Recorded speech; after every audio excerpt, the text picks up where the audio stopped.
कुरमा, जल्दी कर। आज लगता है कि बारिश होने वाली है। तेज बिजली भी कड़क रही है। ऐसा ना हो कि बारिश से पहले जो भी भूमि बिना बीज के रह गई है वो रह ही जाए। इसलिए जल्दी जल्दी करो, शाम भी होने वाली है। अयो रामा, पता नहीं इस मुनीम से कब छुटकारा मिलेगा। ना खुदा राम करता है, ना मुझे करने देता है। इतना बूढ़ा हो गया है, फिर भी बस काम काम।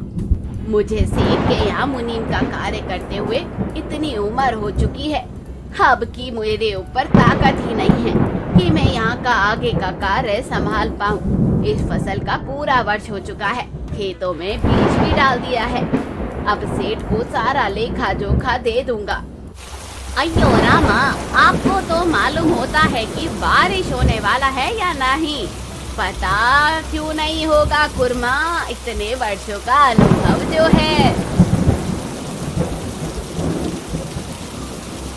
मैंने यहाँ मुनीम का कार्य आपके पिता के समय से संभाला हुआ था। उस समय से लेकर आज के समय तक खेतों का कार्यभार मैंने ही देखा है। परंतु बेटा, मैं इस कार्य से छुट्टी चाहता हूँ।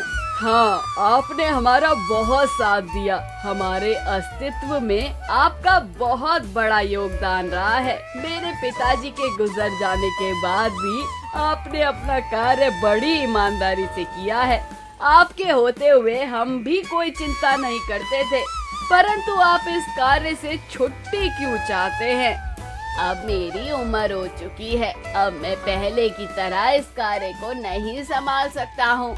मैं मेरा बाकी का समय परिवार के साथ गुजारना चाहता हूँ।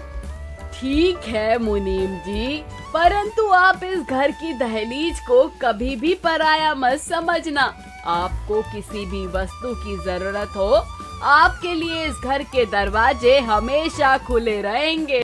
ये कहकर मुनीम वहाँ से चला जाता है और आगे का कार्यभार संभालने के लिए सेठ नए मुनीम को रखता है। कुर्मा, मैं अब से तेरा नया मुनीम हूँ। हर कार्य मुझसे पूछ कर ही करना होगा और जैसे मैं कहूँ वैसा करना, समझा? अयो रामा, मुझे तो लगता है आप पहले वाले मुनीम से भी ज्यादा ईमानदार और मेहनती हो। अब मेरा क्या होगा रामा? ऐसा कुछ नहीं है कुर्मा, अब तो जो भी फसल होगी उसका आधा हिस्सा सेठ का, आधा हमारा होगा। तुम बस मेरे कहे अनुसार चलना। कुछ समय गुजर जाने के बाद फसल की कटाई हो जाती है। फसल बहुत अच्छी होती है। उसे मुनीम शहर में बेचने के लिए कुर्मा को भेज देता है। रामा रामा, फसल बहुत अच्छी हुई। हाय, फसल के अच्छे दाम भी मिले।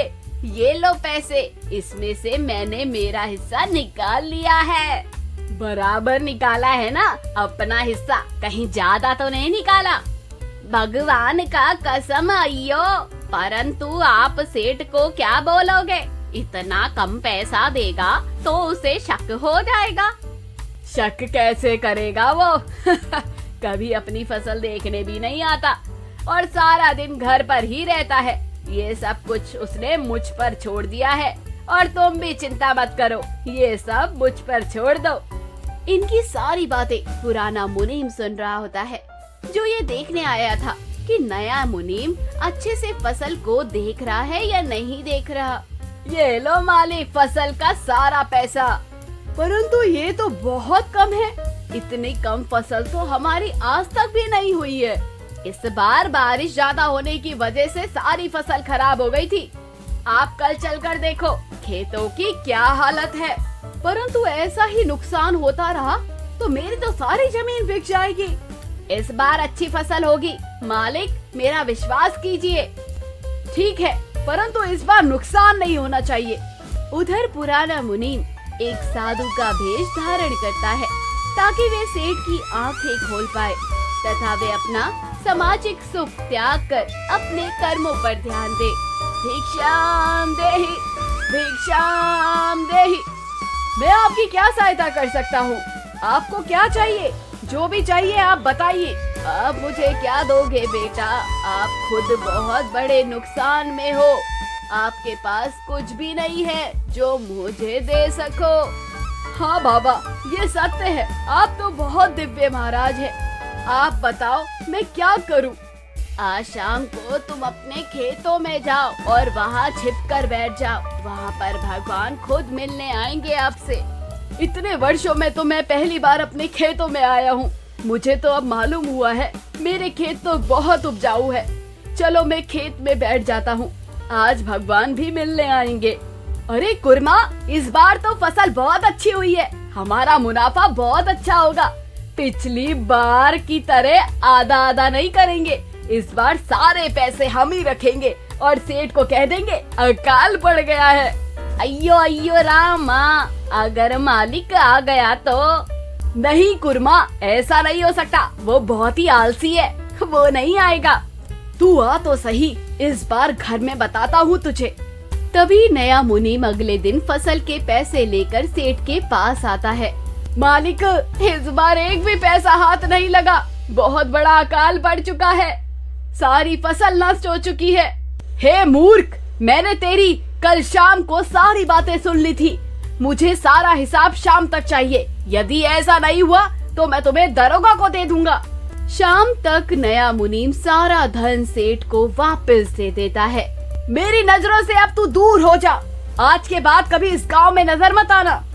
तभी वहाँ पर पुराना मुनीम आता है और सारी घटना सेठ को बताता है। बहुत बहुत धन्यवाद आपका, यदि आप नहीं होते तो समय पर मेरी आंखें नहीं खुलती और मेरी सारी जमीन बिक जाती और मेरे पास कुछ नहीं बचता, और अब से मैं अपना काम खुद देखूंगा। तो दोस्तों, कहानी यहीं खत्म होती है। कहानी की सीख हमें क्या सिखाती है बताती हूँ। कहानी की सीख हमें यही सिखाती है कि कभी भी किसी के ऊपर हमें अंधा विश्वास नहीं करना चाहिए, क्योंकि आज जो सेठ के साथ हुआ है वो आपके साथ भी हो सकता है। तो गाइस, आपको स्टोरी कैसी लगी हमें कमेंट सेक्शन में जरूर बताइए। वीडियो पसंद है तो वीडियो को ज्यादा से ज्यादा शेयर कीजिए और हमारे चैनल को सब्सक्राइब कीजिए।